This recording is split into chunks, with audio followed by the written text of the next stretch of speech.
Yan ang aking gabi na malalaki. Yan tinatawag nilang gabi na pangsigang. Ang dami nila, pero minsan pagdating ng tag-init, hindi ko na sila po nahuhukay kasi sa dami-dami talaga nila yan. Oh. Hindi ko na sila na gagawang kuhain pa. Kaya paulit-ulit na lang sila dyan na tumutubo. Napakarami yan nila. Hanggang doon sa may taas na yan. Yan. Hindi ko sila ngayon nailipat kasi busy ang senior citizen sa daming mga tinanim ngayong taon na ito.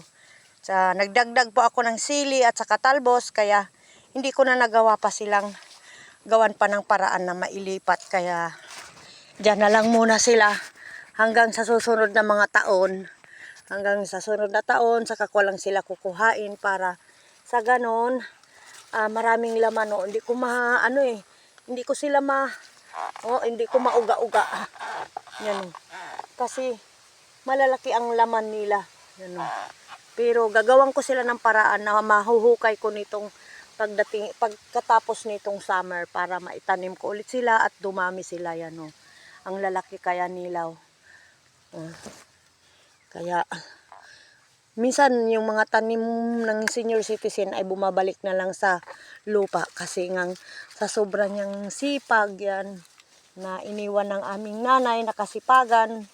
Wala naman kaming lupain, ang iniwan lang sa amin ay sadyang kasipagan lang. Kaya nagpapasalamat ako lagi sa aking ina at sa may kapal na dinagdagan pa ako ng buhay na malakas-lakas. Kaya thank you Lord sa pagbigay mo sa akin ng lakas lagi sa pang-araw-araw, lalo na't ngayon nakabalik na naman po ako sa aking taniman. Maraming salamat.